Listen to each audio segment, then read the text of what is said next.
Direktorat Tindak Pidana Umum, Dittipidum, Bareskrim Polri memulai melakukan penyelidikan perihal dugaan keterangan palsu yang dilontarkan Dede dan Aep dalam kasus pembunuhan Vina dan Eki di Cirebon, Jawa Barat. Direktur Tindak Pidana Umum, Dittipidum, Bareskrim Polri, Brigjen Pol Juhandani Raharjo Puro mengatakan dimulainya penyelidikan itu ditandai dengan dilakukannya gelar perkara awal guna mengusut kasus tersebut. Agendanya jam 11 waktu Indonesia Barat adalah gelar perkara awal. Gelar perkara awal itu apa? Ini hal yang biasa dilakukan Bareskrim dan hal biasa manakala kita mendapat laporan polisi, kata Juhandani kepada wartawan, Selasa, tanggal 23 Juli tahun 2024.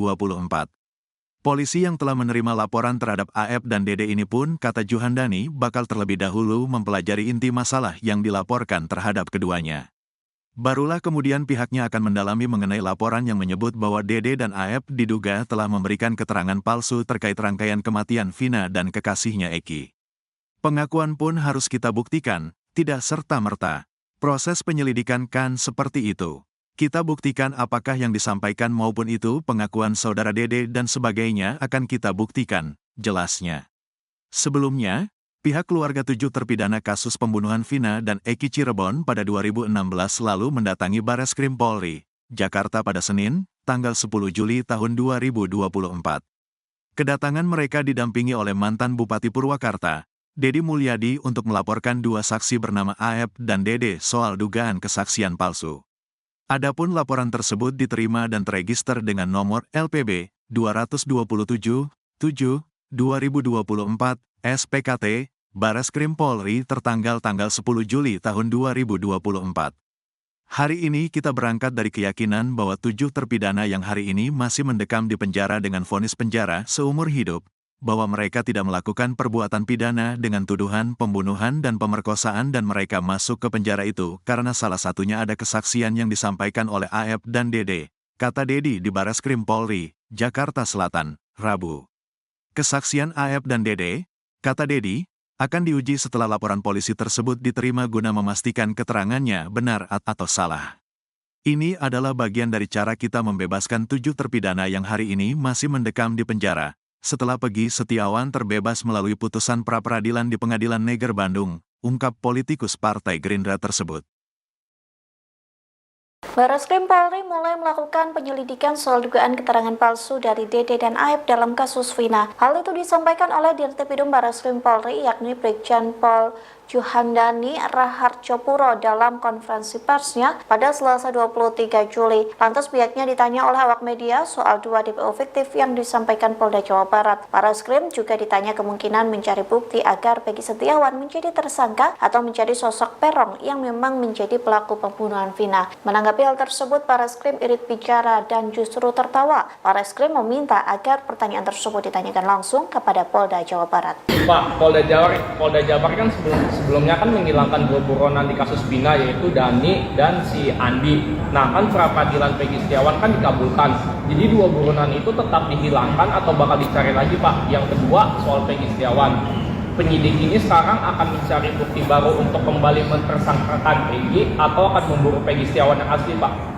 Untuk pertanyaan itu silahkan ditanyakan ke Polda Jabar. Ya, oke. Makasih.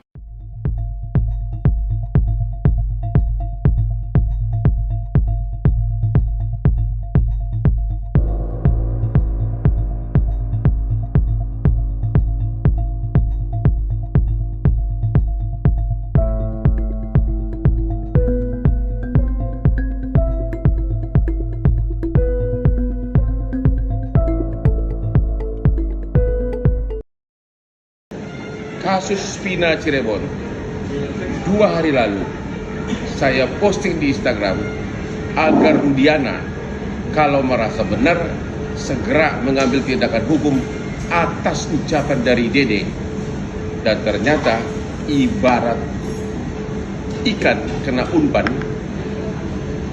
Hari ini di medsos, Rudiana telah memerintahkan kuasa hukumnya untuk mensomasi. Halo, terlalu lama somasi. Dalam 2 kali 24 jam, kalau memang Rudiana merasa benar, segera buat laporan polisi terhadap setiap pihak yang terkait yang membuat tuduhan tersebut. Juga kepada Mabes Polri, SP3 dari Peggy segera tidak lanjuti dengan agar semua penyidik waktu membuat BAP tahun 2016 harus segera diperiksa. Kenapa? Nama Peggy kok ada di dalam? Kedua, kok ada DPO? Tapi di dalam BAP 2016 tidak ada DPO. Bahkan 2 DPO inilah di BAP 2016 disebutkan yang mengantarkan mayat almarhum ke pinggir jalan tol. Ke pinggir jalan apa itu? Jalan raya. Oke? Jadi penyidik 2016 harus segera diperiksa. Kasus Vina tidak boleh berhenti begitu saja. Malu Indonesia ini, malu Indonesia ini. Ini kasus yang tidak terlalu berat sebenarnya, asal ada niat. Oke? Rudiana, segera ambil tindakan hukum, lapor polisi kalau kau merasa tidak bersalah. Kami tunggu 2 kali 24 jam. 2 kali 24 jam, laporkan semua pihak yang menuduh kamu. Kuasa hukum Vina. Bareskrim Polri mulai bergerak secara langsung mengusut kasus Vina Cirebon. Sebelumnya diberitakan, kuasa hukum para terpidana kasus Vina melaporkan AF dan DD ke Bareskrim atas dugaan kesaksian palsu pada Sabtu 27 Agustus 2016. Bareskrim pun menggelar perkara perdana laporan tersebut hari ini, Selasa, 23 Juli 2024. Dirtipidum Bareskrim Polri, Brigjen Juhandani Raharjo Puro, mengatakan dimulainya penyelidikan itu ditandai dengan dilakukannya gelar perkara awal guna mengusut kasus tersebut. Polisi yang telah menerima laporan terhadap AF dan DD ini pun kata Juhandani bakal terlebih dahulu mempelajari inti masalah yang dilaporkan terhadap keduanya. Barulah kemudian pihaknya akan mendalami mengenai laporan yang menyebut bahwa DD dan AF diduga telah memberikan keterangan palsu terkait rangkaian kematian Vina dan kekasihnya Eki. Pihak Bareskrim akan dimudahkan dengan DD yang sudah mengakui bahwa kesaksiannya pada 2016 terkait kasus Vina memang palsu. Kini tinggal AF yang akan menjadi sasaran untuk digali keterangannya. Sebelumnya diberitakan, DD yang sempat dicari-cari masyarakat pemerhati kasus Vina akhirnya muncul. DD dengan kesadaran penuh mendatangi Deddy Mulyadi, YouTuber dan anggota DPR RI terpilih yang aktif mengadvokasi keluarga terpidana kasus Vina, untuk angkat bicara. DD menceritakan awal mula dia bisa terlibat menjadi saksi dan memberikan kesaksian sesat. Awalnya DD diminta AF untuk mengantar ke Polres Cirebon, 2 atau 3 hari setelah penangkapan Saka Tatal dan kawan-kawan, awal September 2016. Saat tiba di Polres, DD tiba-tiba diminta bersaksi oleh AF dan Rudiana atas kematian Vina dan Eki. DD menjelaskan, sosok AF memang karib dengan beberapa anggota kepolisian. Terlebih, staf Rudiana kenal dekat dengan AF dan sering mencuci kendaraannya di tempat cuci STI mereka bekerja. DD yang tiba-tiba disuruh bersaksi oleh AF dan juga Rudiana pun bingung. Ia tidak mengetahui kejadian apapun soal kematian Eki, yang notabene putra Rudiana, dan kekasihnya, Vina. Penasihat Ahli Kapolri Irjen Pol, Purnawirawan, Arianto Sutadi meyakini penyidik Polda Jabar akan mencari lagi DPO kasus Vina Cirebon. Arianto juga mengatakan ada kemungkinan Peggy Setiawan ditetapkan lagi menjadi tersangka. Hal itu, kata dia, akan dilakukan jika sidang peninjauan kembali, PK, para terpidana ditolak oleh hakim. Sebab, ia meyakini kalau Peggy Setiawan adalah Peggy Perong yang merupakan DPO kasus Vina. Namun jika nantinya PK para terpidana diterima oleh hakim, maka penyidik akan tetap mencari pelaku yang sebenarnya. Hingga saat ini, Arianto Sutadi masih yakin kalau Peggy Setiawan adalah DPO kasus Vina. Menurut Arianto, hal itu disampaikan oleh penyidik saat akan menangkap Peggy Setiawan. Apalagi kata dia, Hakim Eman Sulaiman dalam putusannya tidak mengatakan kalau Polda Jabar salah tangkap. Di samping itu, mantan Kabareskrim Komjen Pol, Purnawirawan, Susno Duaji meyakini kalau kasus Vina adalah kecelakaan. Hal itu menurut dia, dikarenakan sampai saat ini tidak ada seorang pun yang bisa membuktikan bahwa kejadian itu adalah tindak pidana.